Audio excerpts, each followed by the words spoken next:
আচ্ছা, বাংলাদেশ ভারত ইস্যুতে কোনো কোনো অংশ কেউ কেউ কি একটু বেশি বাড়াবাড়ি করছে?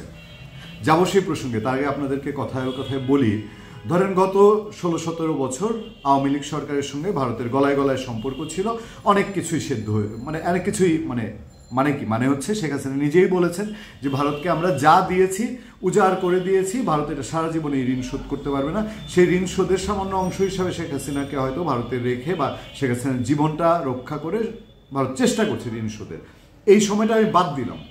আপনারা কি জানেন যে বাংলাদেশে অনেক আগে, শেখ হাসিনা সরকারেরও আগে, যদি বলি বিএনপি সরকার বা তারও আগে এরশাদ সরকারের সময় থেকে এই আওয়ামী লীগ সরকার পর্যন্ত বাংলাদেশের বর্ডার এলাকায় দুই শ্রেণীর মানুষ আছেন, বা আমরা সাধারণ মানুষও যদি বলি, এই তিন শ্রেণীর মানুষেরই কয়েক রকম অ্যাক্সেস ভারতে ছিল, ভারতের মানুষের ছিল, এখনও আছে। এখন কারা আছে জানেন? ধরেন আদিবাসীরা যারা আছেন, এটা পার্বত্য অঞ্চল বলেন, আমাদের অন্যান্য বর্ডার বলেন, এটা দিনাজপুরের আদিবাসী বলেন, আর আপনার আমাদের বৃহত্তর ময়মনসিংহের আদিবাসী বলেন, গারো পাহাড়ের আদিবাসী বলেন, সেই আদিবাসীরা কিন্তু এই যে কাঁটাতারের বেড়া আর যাই দেওয়া হোক, তাদের মধ্যে ইন্টারনাল যে কমিউনিকেশন যাতায়াত বলেন সেটা কিন্তু আছে। এটা বিএসএফ বিডিআর দিয়ে বা বিএসএফ বিজিবি দিয়ে এটা থামানো সম্ভব নয়। এটা তো আত্মার সম্পর্ক, রক্তের সম্পর্ক। এই পাহাড় থেকে ওই পাহাড় ডিভাইডেড, দুই পাহাড়ে দুই বাঙালি। ছিটমহলগুলোর কথা মনে আছে না? ছিটমহলে এই বাড়ি বাংলাদেশের, তো পাশের বাড়ি ভারতের, এক বাড়ি এক ভাইয়ের, তো আরেক বাড়ি আরেক ভাইয়ের। ভাইয়ে ভাইয়ে কি যাতায়াত বন্ধ করতে পেরেছিল? বাংলাদেশে এখনও আছে।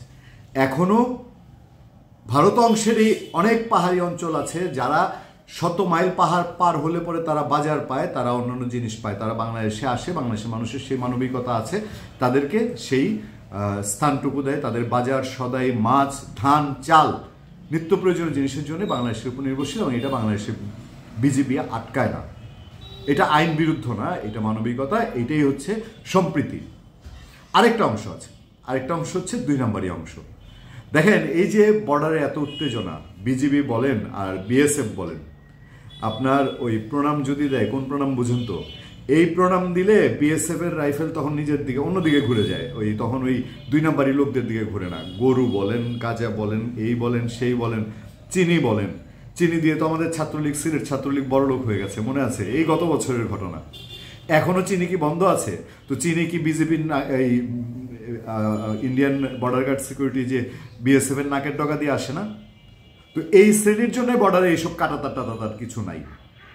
আরও বলি, অনেক সময়ই বাংলাদেশের মানুষ বর্ডারে যান। আমরা একটা সময়ে, এবার আওয়ামী লীগ সরকারে ফিরে যাই, বর্ডার হাট হয়েছিল, সীমান্ত হাট হয়েছিল, মনে আছে? সীমান্ত হাট দরকার নেই, এর আগেও সীমান্তবর্তী যতগুলো বাজার আছে আমরা নিজেরা, বিএসএফ বিডিআর, তখন বিডিআর ছিল, তাদের আন্ডারস্ট্যান্ডিংয়ে আমরা ভারতের ভেতরে বাজারে গিয়ে আমরা বাজার করেছি। আমরা জাফলং থেকে পার হয়ে গিয়ে 2টা সাপ্তাহিক বাজার হয় জাফলংয়ের কাছাকাছি ভারতের ভেতরে, সেই বাজার পুরো ঘুরে এসেছি, শুধু মোবাইল ফোন ইউজ আর ছবি তোলা নিষেধ ছিল। এটা আইন বিরুদ্ধ না, এটা সম্প্রীতি। আমরা সেই সম্প্রীতি মেনটেন করেছি। সেই সম্প্রীতির বাংলাদেশ এক সময়ে এই কাঁটাতার ছাড়াও অনেক ভালো ছিল। তখন এই সীমান্ত হত্যা নামে এই যে এখন বিদ্বেষ বিরোধ দুই দেশের, এটা তখন ছিল না। এতগুলো কথা, এতগুলো ভূমিকা দেওয়ার উদ্দেশ্য কি জানেন? ওই যে বললাম কেউ কেউ বাড়াবাড়ি করছে কিনা। শেখ হাসিনা সরকারের সময় কোনোদিন তো শোনা যায়নি বাংলাদেশের জেলেরা সাগরে মাছ ধরতে গেছে, ভারতের কোস্টগার্ড ধরে নিয়ে গেছে গলায় গলায় পীড়িতের জন্য। এখন কি দেখিয়ে দিতে চাচ্ছেন? তখন তো ভারতের ভেতরে 1 নটিক্যাল কেন, 5 নটিক্যাল মাইল ভেতরেও যদি ভারতের সমুদ্র সীমার ভেতরে বাংলাদেশের জেলেরা গিয়ে মাছ ধরতো, কই বাংলাদেশে কোনো ট্রলার ধরে নিয়ে গেছে কেন? সীমানা জেলেরা কি ওই সীমানা মেপে করে সমুদ্রের মধ্যে? সীমানা মেপে চলে না। তো তারা ওখানে গিয়ে ঢুকলে কোনোদিন তো কোস্টগার্ড ধরেছে বলে মনে হয় না। এবার বাংলাদেশের 2টা ট্রলার তারা ধরে নিয়ে গেল কোস্টগার্ড, তারা দাবি করলো তাদের সীমানায় মাছ ধরছে। আমাদের কর্তৃপক্ষ সেই সব ট্রলারের সঙ্গে হাই ফ্রিকোয়েন্সিতে যোগাযোগ থাকে, এবং সেই সব ট্রলার অত্যাধুনিক মাছ ধরার ট্রলার। সেই ট্রলারগুলোর যারা মালিক তারা বলছেন যে আমাদের সমুদ্র সীমার 1 নটিক্যাল মাইল ভেতর পর্যন্ত ভেতরে তারা মাছ ধরছিল। সেই 2টি ট্রলার ধরে যাওয়া হয়েছে, এবং তারা দাবি করছে তাদের সমুদ্র সীমায় মাছ ধরে নেওয়া হয়েছে। আচ্ছা, আমাদের দাবি যদি সত্য হয়, তাহলে ভারত আন্তর্জাতিক আইন লঙ্ঘন করে, আমাদের সীমানা লঙ্ঘন করে এসে ধরে নিয়ে গেছে ট্রলারগুলোকে। আবার তাদের কোস্টগার্ড ফলো করে তাদের ফেসবুকে, তাদের অ্যাক্সে তারা ছবি দিচ্ছে আমাদের এই নিরীহ জেলেরা তাদের ছবি বিশ্ববাসীকে দেখাচ্ছে, তারা অসহায়ের মতো মাথায় হাত তুলে সারেন্ডার করে তারা দাঁড়িয়ে আছে, ট্রলারের ছবি দিচ্ছে, ট্রলার চলছে, সেই সব ছবি দিচ্ছে। এসবের অর্থ কী? দুই প্রতিবেশীর মধ্যে এই উস্কানি দেওয়ার মানেটা কি? এগুলোর কোনো অর্থ আছে? ভারতের যারা সুশীল সমাজ, ভারতের যারা জ্ঞানী গুণী বোদ্ধা, তাদের ভেতরেও তো এইসব জিনিস নিশ্চয়ই প্রশ্ন উঠছে। এখন ওই যে বলে না, ভালোরা সব কোণঠাসা। দুই দেশের মধ্যে এমন কি কোনো শ্রেণী গজিয়েছে যে যেভাবেই হোক গায়ে পড়ে দুই দেশের সঙ্গে একটা কিছু গ্যাঞ্জাম লাগিয়ে দেয়া? বিএনপি নেতারা বলছেন যে ভারত ইচ্ছা করে সম্পর্ক খারাপ করতে চায়।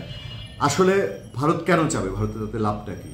আমাদের উপদেষ্টারা তো বলছেন, বা বিএনপি নেতারাই আবার আরেকজন বলছেন যে ভারত বাণিজ্য বন্ধ করলে, বাংলাদেশের ট্যুরিস্ট বন্ধ করলে তারা তাদের একেবারে আয় রোজগার একেবারে তলানিতে নেমে যাবে, তাদের রপ্তানি আয় কমে যাবে। তো সেইগুলা কি ভারত বুঝে না? অবশ্যই বুঝেও এই ভারতের সামনে নির্বাচন, বাংলাদেশে একটা ইন্টেরিয়াম গভর্নমেন্ট, সেই গভর্নমেন্টও সাংঘাতিক প্রেশারের মধ্যে। সব পক্ষের কি কোনো একটা খেলা বাংলাদেশের যারা বেশিরভাগ শান্তিপ্রিয় মানুষ তাদেরকে নিয়ে? ধন্যবাদ সবাইকে, ভালো থাকবেন, সুস্থ থাকবেন। আবার দেখা হবে, আবার কথা হবে আপনাদের সাথে। সবসময় আমি আতিক রহমান, পূর্ণিয়া।